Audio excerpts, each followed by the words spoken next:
I did it. Hi, welcome back to my channel. If you've never been here before, you're here now. And yes, you are handcuffed to that chair. If you've never been here before, I'm Fat Sajak. I'll be your snarky, sarcastic bitch of a host for the day.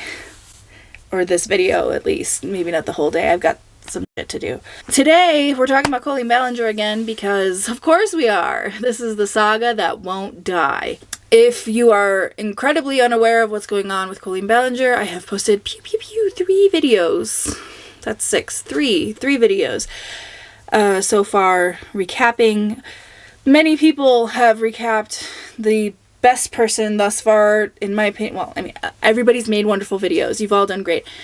Swoop has made probably the most comprehensive videos thus far about the situation, with interviews and such with the victims. So if you have not seen Swoop's video, if you don't know Swoop for some ungodly reason, I don't know why you wouldn't, why you would be here and not know Swoop. Get your priorities together. In the most brief way I can possibly sum this up, Colleen Ballinger was exposed for essentially grooming her fans, treating them like shit, very racist things in her past and pretty close to present, treating animals badly, all sorts of shit, as well as her best friend Corey DeSoto, her brother Trent, and it's been a lot. And yesterday, Vanity Fair put out an article. We can look at the de-evolution of the Miranda Sings empire and see that the longer it drags out, the harder it is to pin down the exact truth. Which, first of all, the first time I saw it, I just read by headline, I quote tweeted it, and I said something to the effect of like, yeah, because like all of the physical evidence that absolutely objectively exists, that we have all been shown point by point. Obviously I didn't say all this, there's only so many characters. Obviously none of that holds weight because of, you know, time or whatever. What I didn't know, and I found out like moments later by just like opening Twitter, was that the article was full of half-truths, lies, misinformation, all of that, and I have still yet to read through it all. So we're going to read through it all together today, okay? We're going to go through it point by point, and we're going to yell about it, because you know what? I woke up this morning and I thought, you know what I want to do now? Fucking yell. So here we are. I hope you're ready, and I hope you're subscribed. If you're not, that's okay too. Whatever.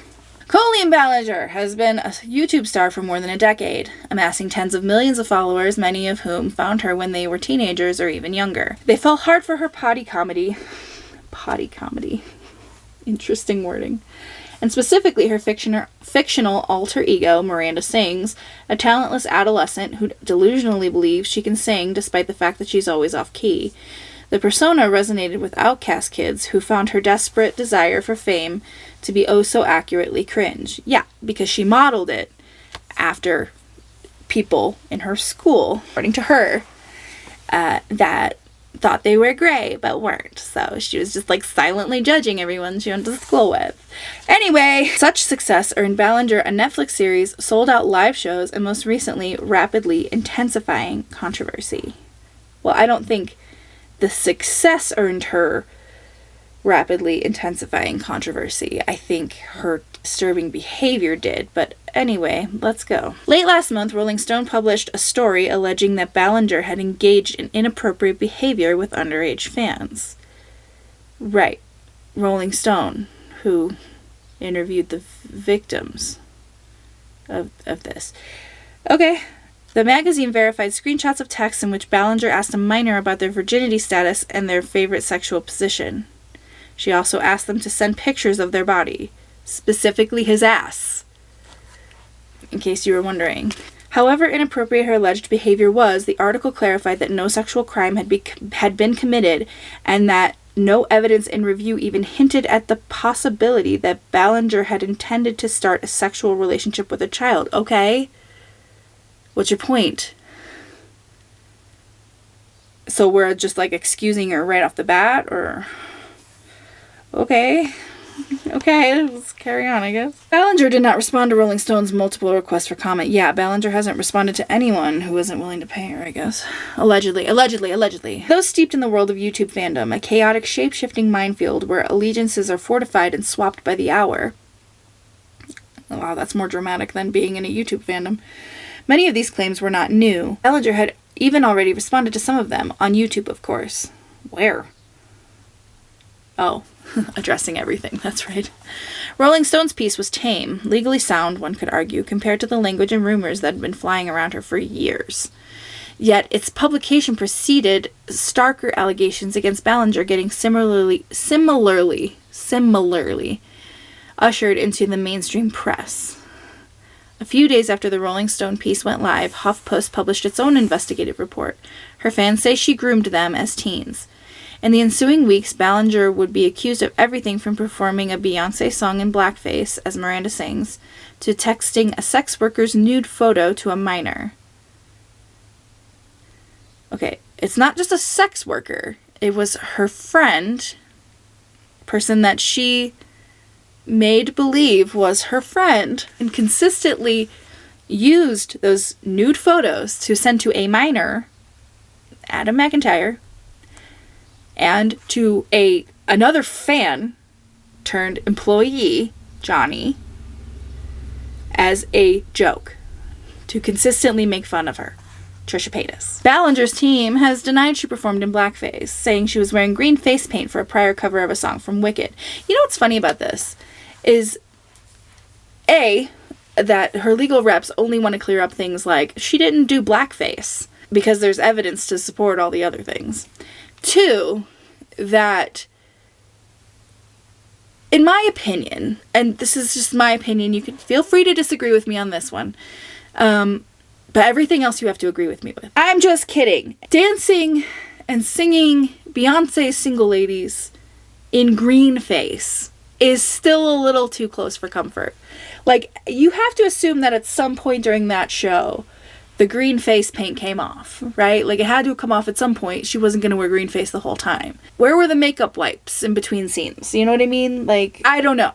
I'm just saying. Also, that there's no other evidence of her singing Single Ladies on YouTube that I could find with the green face paint. So either, like, the order of the show changed, the details of the show changed, or this was just a one-off incident. Not that that matters. I'm just thinking out loud. Anyway, whatever. Let's keep going. Her Sings tour has since been canceled. Her career abruptly stalled. When reached for comment, Ballinger's lawyer replied in an email that Vanity Fair's inquiries were simply a regurgitation of the baseless and unsubstantiated claims that other media outlets and individuals on social media have reported previously. I'm going to repeat that. Ballinger's lawyer replied in an email that Vanity Fair's inquiries were simply a regurgitation of the baseless and unsubstantiated claims that other media outlets and individuals on social media have reported previously. You mean the ones that come with screenshots and videos? Okay. The reality of some of these claims, and in turn the broader narrative around Ballinger, remains murky. How? Again, the evidence is there. Various allegations remain unverified. Like which ones? Could you be more specific? Because most of them come with receipts. Left to endlessly circulate as they fall under that ever-expanding umbrella of inappropriate behavior. Wow. In a sense, this is a familiar story for the social media age, but Ballinger's downfall is unique. She brought teens into an adult world and made it feel like it was theirs, then saw those fans turn against her. Are you fucking joking? Ew! What the fuck? She brought teens into an adult world. Problem number 1. That's problem number 1. Do you not? It's in your own writing. Do you fucking see this? Anthony made it feel like it was theirs, then saw those fans turn against her. So she's the victim now, is she? She made the irresponsible choice as a full-grown adult to bring literal children into absolutely inappropriate and dangerous circumstances. Can we please go back to the time that she abandoned Adam McIntyre in Dublin, a city of which he was unfamiliar, by himself as a child? Okay. It's the product of a particular era of YouTube stardom, of a digital person able to cultivate a feverish and savvy fandom that's been trained to reverse course and maybe seek payback with the first spilling of tea. You could be forgiven if you were one of the millions who, back in the summer of 2020, allayed? I've never heard that word before. I infer that that's sort of a synonym for like alleviated some COVID anxiety by diving into the YouTube drama unfolding between Ballinger and her former fan, Adam McIntyre, a then 17-year-old from Brighton, England. Actually, he was from Ireland originally, and I believe at this time. Good research, though. Ballinger was his idol. Her merch could be seen all over his bedroom, where he recorded his own videos. He was an aspiring influencer himself, making sweet, low-stakes YouTube content about his life. On June 22nd, McIntyre posted a video to his channel titled Colleen Ballinger Stop Lying. Was that in June? I thought it was in April. I'm going to be nitpicky because I'm going to be nitpicky. On June 22nd, McIntyre posted a video to his channel titled Colleen Ballinger Stop Lying. This video was actually posted on April 28th, 2020. So it's at this juncture, even though you've already like started making thinly veiled excuses for or exceptions for Colleen, your absolute inaccuracy with just basic information tells me that you're not a reliable journalist. And yeah, sorry, it do be like that sometimes. That being said, let's move on, I guess. In it, McIntyre told several seemingly unrelated stories. How are they unrelated? They're all absolutely related. He's explaining the end of his relationship, essentially, with Colleen Ballinger and how that happened, as well as how he was reflecting on it being inappropriate that she sent him fucking lingerie. Unrelated, dumbass. One recount of the time Ballinger sent him lingerie. Okay. One recount of the time Ballinger sent him lingerie in the mail, to his mother's horror. Yeah. The lingerie was new and unworn, and Ballinger has since apologized for sending it. Oh, sorry, I sent you underwear, child. Yeah, you're right. That's all better. Another was intended to debunk the rumor that he was secretly behind some anti-Miranda Singh social media accounts that Ballinger had gotten wind of. Okay. I also think that that is relevant to the situation at hand. Context, Anthony. A third concerned the fallout of a tweet that Ballinger allowed McIntyre to post as Miranda sings from the character's Twitter account that led him to him never posting on her behalf again. Okay, again, relevant. All relevant. He'd been considered her social media intern, he said, with the hopes of being employed by her one day in that capacity. No, with essentially the promise of being employed by her. The intention to employ him, I should say. Ballinger says he only had access to her account for one day, and that if all went well, she had planned to hire him formally. Yes, that's what I said. Okay. The tweet in question was seized upon as queerbaiting by Miranda's fandom.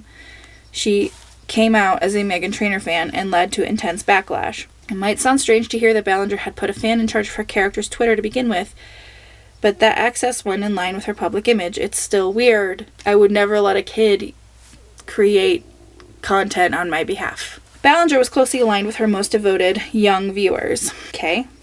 For her to remove that access, as McIntyre experienced, felt painful. McIntyre felt that Ballinger was guilting him, selfishly preoccupied with her reputation rather than his feelings. Yeah, accurate. After the backlash, she apologized for the tweet. Later, she denied ever blaming McIntyre and said she should have reviewed his tweets more carefully. Yeah, and in his video, he gives the receipts, the proof, the video, the fucking screenshots that prove that not once, not twice, but multiple times, Colleen saw the tweet, asked for clarification on the tweet, and then said, go crazy. Literally gave him the password then to say, hey, fucking tweet that. She didn't post it herself. She had him do it. So technically, he tweeted it for her. Woo! Boy, research is hard. Then came the YouTube response to McIntyre's YouTube accusation.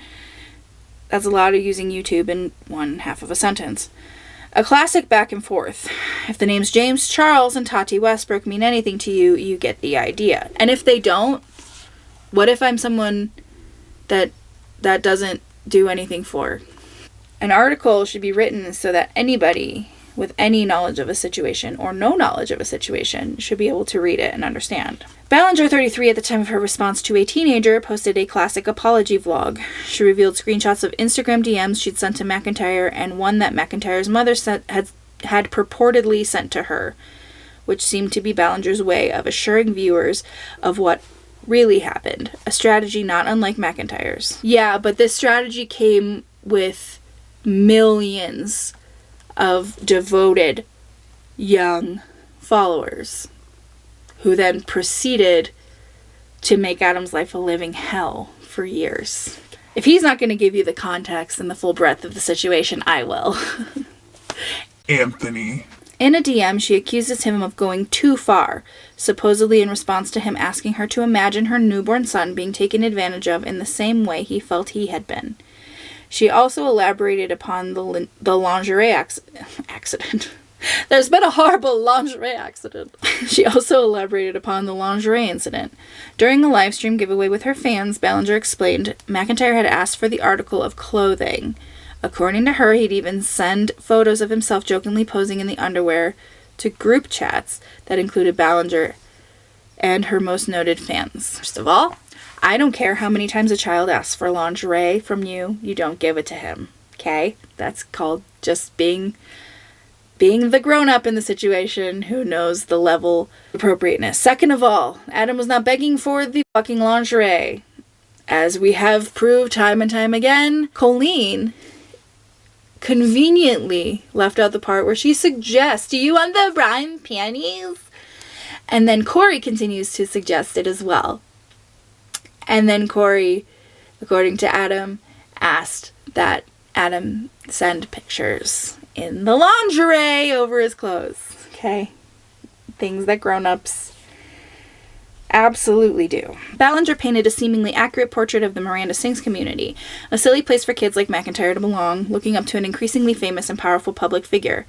I'm not a monster, I'm not a groomer, and I do not deserve to die, Ballinger said in the video, alluding to the possibility that she'd received death threats. Right, because we can't get through an apology video without, making ourselves the victim of something that potentially happened. Public opinion, or at least YouTube fandom, swayed back toward Ballinger, though the pendulum would swing back and forth for years. McIntyre established a new YouTube identity as Ballinger's whistleblower, frequently posting new videos and racking up hundreds of thousands of views by commenting on the hypocrisy of her every move. That is a weird way to characterize it, because Adam McIntyre did not consistently make videos about Colleen Ballinger. If I recall, he made a couple right before she ended up getting exposed by Cody Tyler. I would not say that he was commenting on the hypocrisy of her every move. The fuck are you talking about? This paints Adam like he's some fucking insane stalker. What the fuck is this? Anthony? Meanwhile, Ballinger continued to work on a YouTube channel that was far from her Miranda Sings satire, Colleen Vlogs. Colleen Vlogs offered a wholesome lifestyle content. Listen, I did the James Charles one before this. I can't read anymore, okay? Colleen Vlogs offered wholesome lifestyle content about her kids. McIntyre appeared to seize on this, accusing Ballinger's brother's family, the Ballinger family, who have a family-oriented channel, say family again, of endangering and exploiting their children online. Exploiting their children. It's not exploiting, it's exploiting. That's what they do. They use their children for clicks and views, which in turn gets them money. That's exploiting. That's how you exploit someone. I use you so people click on video. When people click on video, I receive money. That's exploitation. Sorry. Didn't think I would have to define that for you. McIntyre appeared to seize on this. The fact that Colleen had a vlog channel.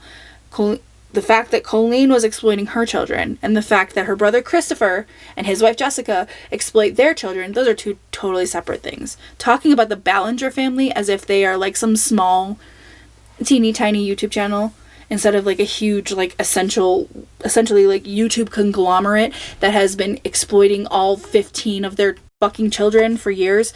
No.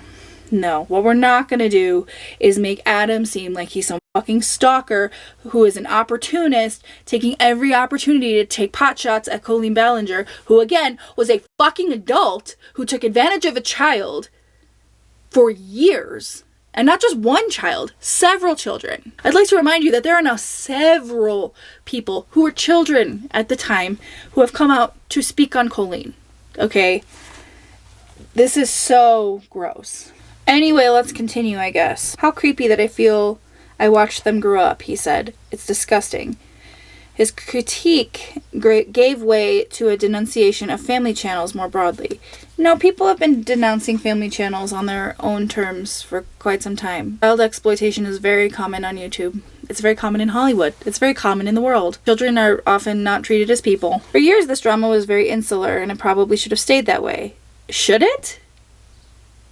First of all, calling it drama, gross. Second of all, it should have stayed insular. It should have stayed quiet. Are you fucking kidding me? Are you fucking do you care about kids at all? The fuck? On June 7th, McIntyre posted an anti-Ballinger video, as he does every so often. Oh, I'm sorry. He does that every so often. I'm sorry. I thought he had, what was it? It was commenting on the hypocrisy of her every move. So which is it? Is it an occasional video, or is it commenting on the hypocrisy of her every move? You can't have it both ways. Calling it an anti-Ballinger video is such a mischaracterization. First of all, the reason that Adam put that video up was because Cody fucking Tyler posted a video exposing her time and why she left the Colleen Ballinger fandom. Cody exposed Colleen. They exposed all the screenshots, all the videos, all the evidence. Cody Tyler put that out there. Cody Tyler took Adam McIntyre's trauma, his story, everything that he did keep insular, and exposed it. So Adam McIntyre had the right to speak on it because it happened to him. Nothing happened to Cody Tyler, by the way. Nothing happened to them. They were part of this in many inappropriate ways. Were they perhaps manipulated? Maybe. I don't know. I don't really care. Their story is not the story. But their story opened up a huge floodgate for Adam, which then opened up a huge floodgate for a bunch of other victims who then felt safe to come forward. Safer to come forward. It was not an anti-Colleen video. It was not, an anti-Ballinger video. Wow, this is garbage. If you have not been fired by Vanity Fair yet, Anthony, you should be. This is garbage journalism. This one was titled, My Relationship with Colleen Ballinger. He had new details, he claimed, describing staying up with her back when they were close and listening to her talk about her divorce. No, listening to her trauma dump about her divorce, about her abusive husband, about their sex life, about his penis. According to McIntyre, she embroiled him in a hateful campaign against her ex-husband. Then he came to a realization that shocked YouTube. This woman used me. This woman groomed me. The line set in motion yet another stream of blowback against Ballinger, but this time the word grooming captured the attention of mainstream press as well. Actually, it took a really long time for the mainstream press to catch up, which is something that we continue to note, was how few people were talking about it. Good research, though. The substance of Ballinger's alleged grooming has not gone beyond what McIntyre has described in his videos or what a few other fans alleged thereafter. So, okay, I'm assuming we're about to imply that because there was no because there was no sexual intention, that this was not grooming. I bet that's where we're going. I bet we're gonna pop a gut it the fuck up, huh? It has not been interrogated by media outlets reporting on the controversy either. HuffPost published allegations of grooming flexibly employ the term in a fashion not unlike how it's weaponized in right-wing circles against LGBTQ plus people. Wow, what a misfire. What a misfire there. The described behavior does not approach the sexual exploitation or abuse that the actual definition of grooming indicates. As predicted, yes. Wow, applying that to the way that right-wing conservatives, staunch conservatives, bigots, refer to LGBTQ plus people as groomers. What a misfire. LGBTQ plus people are referred to as groomers by staunch right-wing bigots out of sheer hate and ignorance. Grooming is not always sexual. There is not always sexual intent in grooming, okay? Trying to make these two ideas the same, not even close. A bigot making up accusations about an entire group of people for simply existing is not the same as a grown woman using young children for free labor, promises of friendship, a sounding board for all their incredibly inappropriate situations that she was involved in. I can't even... among other things, of course, but like I can't fathom how, I mean, the only way you could actually make those two things align in your brain is if you did no research. And it's very clear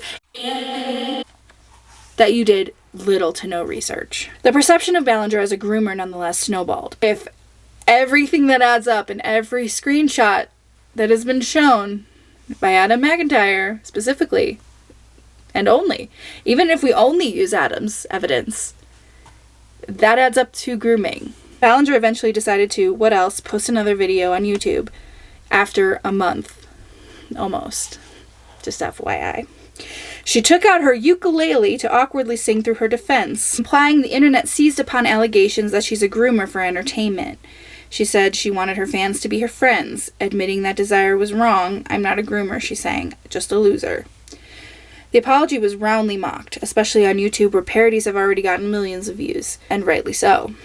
Soon an old video of Miranda Sings performing single ladies in dark green makeup was unearthed by former fans to find it. Okay, actually it was unearthed by Paige Christie, who found it. Paige Christie unearthed that. She's a creator, Anthony, a big creator on YouTube. She unearthed it when she went through Colleen Ballinger's books, the ones, her Miranda Sings books, the ones she wrote herself. There was a QR code to this video in that book. No one unearthed shit. Colleen put it out there, published it, and made money off of it. Okay? There you go. I did your research for you, honey. To find it, you needed to have a copy of her book with a QR code linking to it. Okay, touche. You got there. Okay. Former fans, though, still incorrect. Who said it looked like she'd performed in blackface? Her lawyer sent out a statement explaining the use of the makeup. Headlines were changed, though corrections were not issued. Because, honestly, it's like, oh, look, it's a vat of pig shit. But one cow took a shit in it. Could you scoop out the cow shit for me? Like, who gives a fuck? It's too close for comfort anyway. Why are you performing single ladies with any dark paint on your face, you dumb bitch? McIntyre and another former fan have also alleged that Ballinger sent them nude photos from a sex worker. Trisha Paytas. She's also a well-known creator on this app, one of the biggest. Has been around for the longest, despite many years of controversies and horrible behavior. Most people know who Trisha Paytas is. Although we were supposed to put the James Charles and Tati Westbrook thing together for ourselves, so. Posting unverified if troubling text messages as proof. No, literally posting the fact that she sent pornographic photos of Trisha Paytas via text. Racially insensitive comic performances she performed as Miranda Sings and as Colleen Ballinger, that Ballinger later apologized for, have roared back on social media. Yeah, there's been a bunch of new ones that resurfaced too, though, you know. All of this is being filtered into the current YouTube content machine, wrongdoing exposed with a relentlessness that could rival the anti-Amber Heard brigade. After Ballinger posted her ukulele video, that's a sentence, McIntyre posted a reaction on Twitch. He was incredulous that Ballinger hadn't apologized to him in private, a reminder perhaps that their relationship had reached a turning point years earlier when he sent out a tweet that their relationship... Wait, no. When he sent out a tweet that briefly got Miranda Sings canceled. The fuck does that have to do with it? He was incredulous that Ballinger hadn't apologized to him in private, because he said, hey, if you just shoot me an apology in private, my mother an apology in private, and make a public apology, I'll let it go.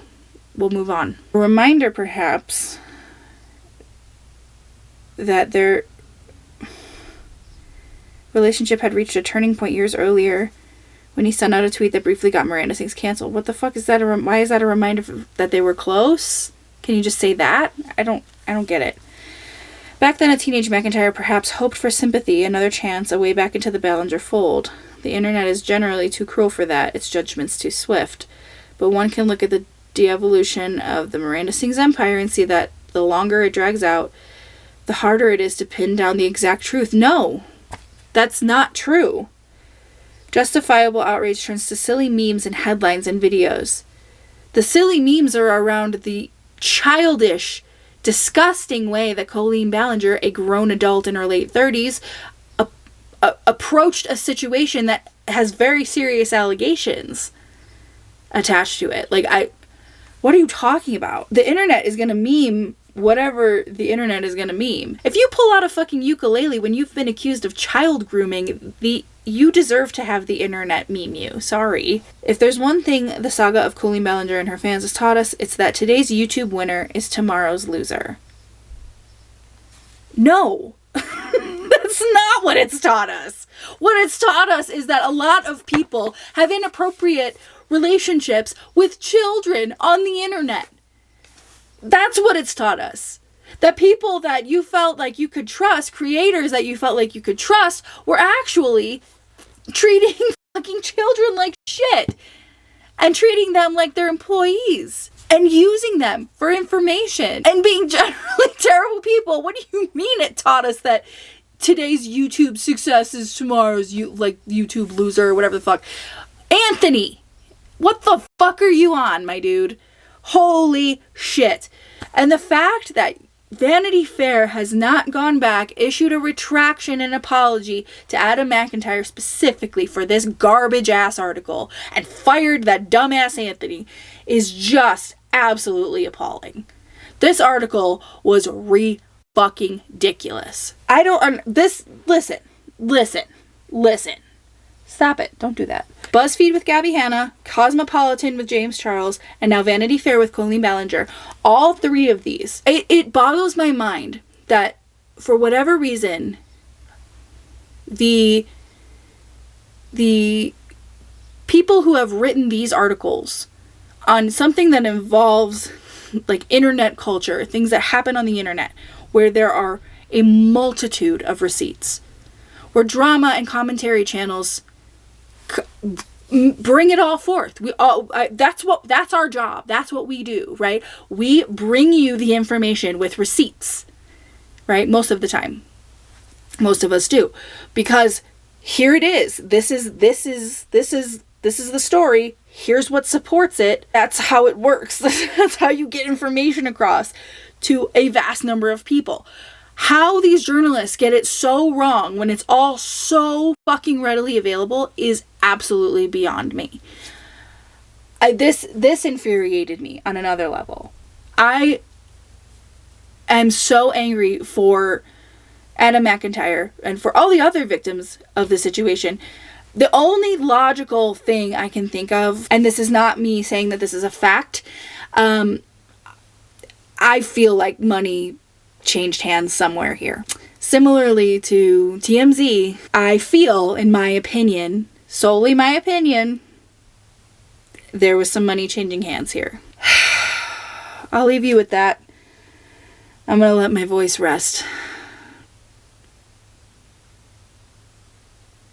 God damn it. Thanks so much for watching. If you like this video, feel free to subscribe. Like the video if you did. Dislike it if you want. I don't give a f. And I stare uncomfortably into your eye because only one of my eyes can focus at a time.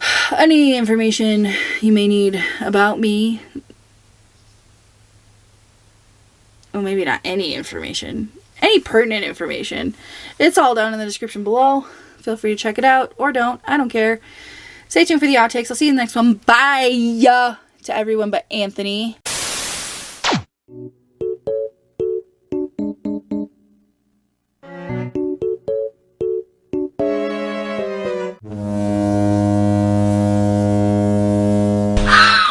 you've never been here before,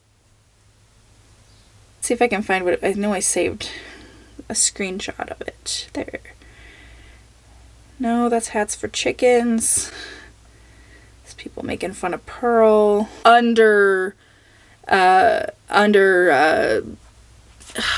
Man, I picked a bad day to film because words are hard.